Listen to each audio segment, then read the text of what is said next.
Now, the president-elect has given the world's richest man a job co-leading a new department of government efficiency. Take over, Elijah. Oh, there you go. His job will be to dismantle government bureaucracy, slash excessive regulations and cut wasteful expenditure and restructure federal agencies. But just in case you're not sure who Mr. Musk actually is, let's give you a quick rundown. Okay, as I said earlier, he is in fact the world's richest man, worth more than $308 billion. That's 240 billion pounds. I don't know why I have to convert it into pounds. Once we get into the billions, nobody actually knows what that means anyway. He is the founder of Tesla. Now, that is an electric car company which also has self-driving capabilities. It's something that he's particularly keen to focus on, which is odd pairing up with Trump, who isn't very keen on environmental friendly issues. He's also the man behind the rocket producer SpaceX, which has launched more than 100 rockets in a year alone. More recently, though, he bought the social media platform Twitter and then renamed it X. So he is the man behind that and claimed free speech is the bedrock of a functioning democracy. Now, there's some debates around what he considers free speech. According to reports, he spent more than $200 million, that's £157 million, to help elect Donald Trump as president. So I suppose what we're asking is it right that after donating that kind of money, Trump gives him a job? Marvyn. Well, no, it's actually quite disgusting, and I think it's an egregious example of kind of what happens at that level of finance. For him to fund the campaign, then for Trump to win, and then for him to get a position inside the government, while he still holds contracts with the government, by the way, for SpaceX via NASA. So it feels like a very questionable act all round. He's also not an American national, also, which is a huge additional question to the challenge.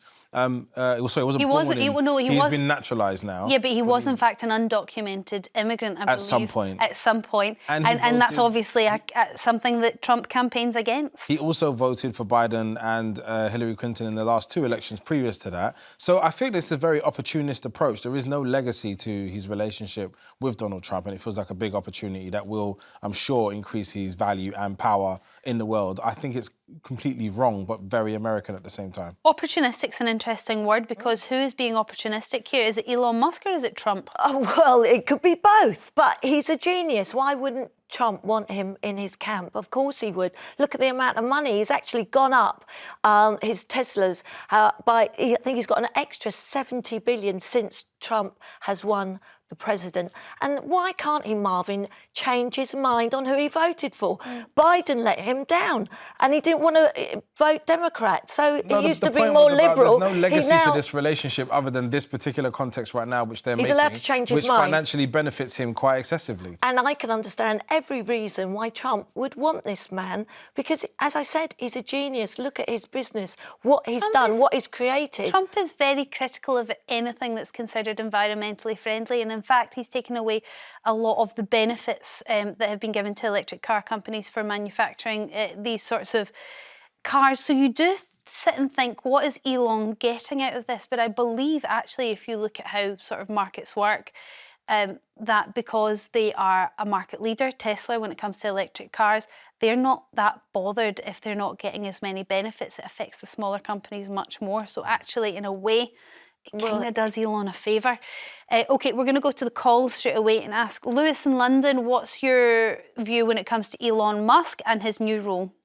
Well, I am a scientist, and I used to work for the Navy. Now, Mr. Elon Musk is not a scientist. He is someone who steals other people's ideas and put them forward under his name. And he's an egotist, just like Trump. And they love to blow up themselves. You talk about Shakespeare. Shakespeare wrote about people who like bravado, but there's no substance behind the man.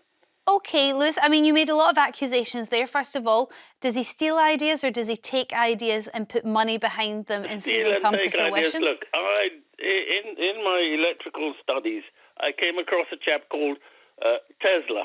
I think he was from Eastern European country, and he went to America. and he's the one that we should all thank for all the electrical devices we have today. But no one mentions the man. He's a lovely chap, but there are people like J.P. Morgan and others, Edison, who stole his ideas. Well, doesn't that make him clever? No. That makes him clever. It doesn't make him a thief. He's copied an idea. How can it make him clever if the man is a thief? Well, No, but he should have been cleverer and patented his idea. Also, I'm not entirely sure that that's how business works. I mean, some people come up with the most brilliant ideas, but if you don't have the entrepreneurial brain to bring it to market and persuade people that it's a good idea, then the idea will just disappear. So if you have a person that's capable of doing that, then taking your idea to that person and allowing them to bring it to fruition for the benefit of the globe in its entirety, surely is the way that it should and does in fact work, Lewis. But I agree, there's some criticisms of him as a person and the way he conducts his businesses. But one thing you can't say about him is he doesn't have a strong work ethic. So the taxpayer in America is going to get their money's worth, are they not? I don't know about the taxpayers. I mean, look at what he did to the people at Twitter. He went in there and decimated the place. Yes, Twitter was an interesting one. Not all of his ideas have worked marvellously. That can be sure. Twitter, now X, is in fact a bin fire. OK, don't go anywhere because I'm going to take more of your calls on this after the break. Is Donald Trump right to hire Elon Musk? Thomas from London. Elon Musk, do you think he's the right man for the job? Hello. Well, first off, Trump-Musk. Before the pre-election, Trump said the Democrats are very dodgy. They're backed by billionaires. They're showing undue influence.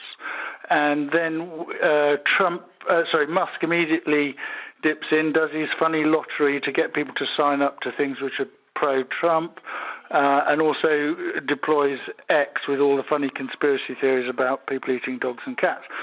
Then, so we get to the election, and then Trump employs, a billionaire to refurbish all the federal departments by replacing them with Trump appointees. And because he's a non-elected official, he wouldn't have to declare what benefits he would get, which are obviously Trump's ongoing and to be renewed tax benefits for billionaires. So he's doing exactly what he said the Democrats were doing, very biased, get a guy in who will chop everything for big business, not for the small man. So he, obviously, Trump, is doing exactly what he accused others of. I mean, what Trump said was he was going to sort of skim the fat off of government spending. And actually, potentially, Thomas, there is an argument to say that hiring the world's richest man, so a man who is good at accumulating money and a man who did sack a large percentage of the staff at Twitter when he came because he said they were unnecessary, is the right man for the job. There's a man that's willing to make the really tough decisions, whether you agree with them or not, and he knows how to keep money safe. For himself. I mean, he's a billionaire. He's massively profited from this. And the shtick is for Trump to get rid of the federal government, put political appointees in place. This is the Project 2025. Okay. All But right, Ray, the Democrats got more money than Trump did. They got so many donations. They weren't strictly honest either. I don't think that's what Thomas is. I know, but I know you're saying it because it's going to benefit. It's benefit. Well, the election's Elon. already happened. There is no benefit. It's already happened. Elon is he's a genius. He's a business genius. Whether you love him or loathe him, he's going to be of great help to Donald Trump because he knows business. Look how well he's done. Okay, right. Thomas, thank you very much for your call. Ray from Shropshire, how do you feel about the appointment? Ray? Yep. Unfortunately, that guy has just said a lot of things I was going to say. That's all right. We can repeat them just in different words. So, so you think that it's all just a bit of corruption and it's actually not necessarily a relationship of natural love and affinity. It is a relationship of convenience and money-making. Yeah, you've got Musk broke the law during the voting thing. Oh, yes. Oh, well, no, there's So accusations that he broke the law. I'm not sure he's actually been charged for anything. He offered people £1 million He to did, incentivise votes. if they had, allegedly. if they signed not up allegedly. to vote. Yes. Yeah, it was all very confusing, and I would say questionable. But I think if we can say broke the law, I don't think there's been any charges yet. I'm just keeping myself legally safe here, Ray. But you can say you thought it was unlawful. Yeah, it's the exact same as Trump was. They're both breaking the laws. Well, Trump has broken the law in the past, absolutely categorically, but you just see them both as lawbreakers, people that just do what suits them best at the time. All right, Ray, thank you very much. That doesn't look very positive for the future for America then. Poppy, do you have any optimism in this newfound relationship between Trump and Elon? None whatsoever. I think they're both as bad as each other. They have no understanding of real people and real life and real world problems. They only know business problems. What about the rest of us? Hold on, Poppy. You say that, but Trump won an election because he focused on the things that American people wanted their president to focus on. He focused on the cost of living crisis. He focused on the economy. He focused on putting America first. So when we say that they don't know what people want, they can clearly sell people a dream, because Elon Musk as well, he's made an awful lot of money. So when it comes to, building up relationships and benefiting from them, he's clearly all right at that. What about real people? They're great at selling stuff. They're fantastic businessmen, the pair of them. But what about real people? What about people who, like me, for instance, are restricted to bed because they're in considerable pain and disabled the whole time? What do they know about people like us? I'm not entirely sure that would be their area of expertise, Poppy. I grant you that.